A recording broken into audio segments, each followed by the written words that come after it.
Ngayong off-season mga idol, ito ang ating mga nakalap na players ng Lakers sa draft pati sa free agency. Una syempre si Dalton Knecht na kinuha nila bilang kanilang 17th overall pick.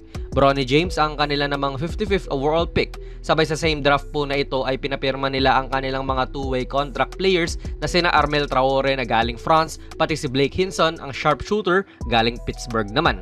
Sabay punta tayo sa free agency. Right off the bat ay pinapirma nila ang kanilang sariling free agent na si Max Christie sa isang 4-year $32 million deal. Medyo team-friendly ang deal na ito mga idol considering na bata pa nga si Max at mukhang poised na siya sa isang consistent na role bilang swingman para sa Lakers team na ito. At around $8 million per season sabay kung maganda ang may papakita niya, solid na deal to para sa Lakers pero assuming lang naman yon.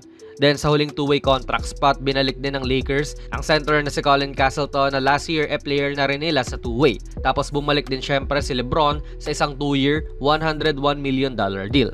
Yan na basically yung mga nakuha nilang players pero meron na pa namang pahabol.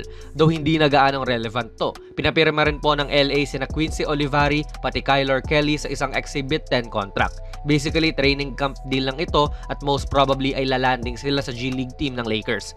Yan ang mga ginawa ng Lakers mga idol. Nanalo na si Yulo ng 2 gold, nanalo na ng gold ulit ang Team USA sa basketball, nag-divorce na ulit sina J-Lo pati Ben Affleck, nag-bounce na sa Pinas si Alice Go, nakauwi na yung Bini galing sa tour nila sa Canada, nakarating na si Austin Reeves sa Maynila tapos nakaalis na, si Kuz naman ngayon ang nasa Maynila. Ang dami na pong nangyayari sa mundo at tila wala pa rin ginagawa si Rob Pelinka. Bakit kaya ganon? Try natin sagutin yan mga idol, singit muna natin to. Nga pala mga idol, ang video na ito ay sponsored ng 1xBet, ang isa sa mga trusted betting sites dito sa Pinas at sa ibang bansa. Kung gusto nyo mag-register, i-click nyo lang po ang link sa ating pinned comment sa baba at ganoon din sa ating description box. I-type nyo na rin ang ating promo code na JonasPB at maaari kang makakuha ng up to 12,000 pesos na bonus points sa inyong unang deposit. Maaari kang mag-bet sa mga sporting events like NBA, UFC, Wimbledon at marami pa pong ibang sports. Siguraduhin lang syempre na maging responsable sa inyong pag-bet. Well, kung titignan nyo po ang roster ng Lakers mga idol, no, puno na po ang mga regular contracts nila. 15 na. So no way talaga para mag-add pa sila ng player dyan heading sa regular season. Pero since papunta pa nga lang naman sila sa training camp, inaalaw po ng NBA na may 20 players ka. Kasama na doon ang mga two-way. So puno na rin talaga ang Lakers kung ganon. Pero ang pinakadahilan din mga idol kung bakit walang galaw o napakatahimik ng Lakers ay itong bagong rule ng NBA patungkol sa kung paano gumagastos ang mga teams. Na-mention na rin natin to dati na may first apron and second apron na po ang NBA na talagang nagpapahirap sa mga teams na gumastos ng malaki kasi habang mas malaki ang ginagasta nila, mas mabigat naman ang parusang pinapataw ng liga sa kanila. Ang goal nito syempre ay para magkaroon ng parity sa mga big time na teams at mga low market teams. Banggitin na muna natin mga idol na sa NBA, ang first apron ngayong season ay nagkakahalaga ng $178,132,000. So kung ang team nyo mga idol ay may combined na pasweldo na lalampas sa mark na halaga na ito, pasok ka sa first apron at may parusa ka syempre na kailangan mong magbayad ng luxury tax. Yun naman talaga ang nangyayari na dati pa. Pero ang mga bagong parusa ay bawal ka nang magpapirma ng mga players na binaya out ng mga teams basta ang player na ito ay may sweldo ng mas mataas sa mid-level exception. Masyadong technical mga idol, pero ang isang halimbawa nito ay nung kinuha ng Lakers si Spencer Dinwiddie last season. Binay-out ng Raptors ang kontrata niya na 18 million sabay pumirma siya sa Lakers matapos nga siyang i-waive. Sa panibagong rules, since lampas na nga po sa mid-level exception ang sinweldo ni Dinwiddie, hindi na pwede yan. Ang isa pang parusa ay hindi ka pwedeng kumuha ng mas malaking salary kaysa sa ilalabas mo kapag maikipag-trade ka. Tapos bawal ka rin gumamit ng mga trade exceptions na mga nagawa noong nakaraang season. So ang current na payroll ng Lakers mga idol ay $188,885,999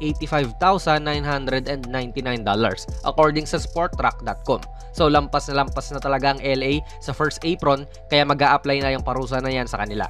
Lampas ba naman sila ng 10 milyon Yan ang masama mga idol. Pero mas masama kung tatama pa ang Lakers sa second apron in which on top nung mga sinabi nga nating parusa kanina sa first, madadagdagan pa yon.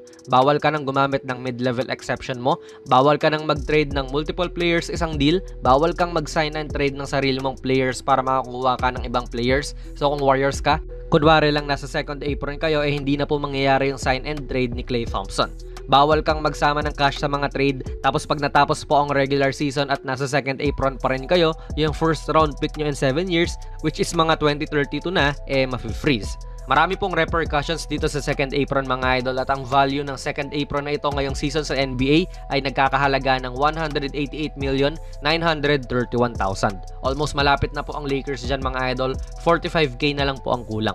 So dito, lalo nating maiintindihan na ipit na din talaga si Rob sa mga gastusin nila. Meron pa nga silang $5.2 million na pwedeng gamitin dahil ito ang kanilang current na partial mid-level exception. Pero pag ginamit nga nila yon, edi lalampas na sila sa second apron, di ba? Edi mas mahirap yun. Ang way lang talaga para sa Lakers team na ito ay i-offload ang iba nilang mga kontrata sa pamamagitan ng trade, like yung mga kontrata ni na Cam Reddish, Jackson Hayes, pati Christian Wood, yung mga pinaka-tradable nila na contracts. Magsama sila ng pick, edi may engganyo yung ibang mga teams. Pero gagawin pa ba nila yon? Ito yung tuyo na rin naman ng free agent pool ngayon. Kaya yan mga idol, bukod sa roster spots, yung salary situation din po talaga ng Lakers ang nagpapapigil sa kanila na gumawa ng move. Magpapirma lang sila ng isang player, wala na. Second apron na sila at mas hindi sila makakagalaw doon anymore nga nang hindi pa sila nakakagalaw ngayon.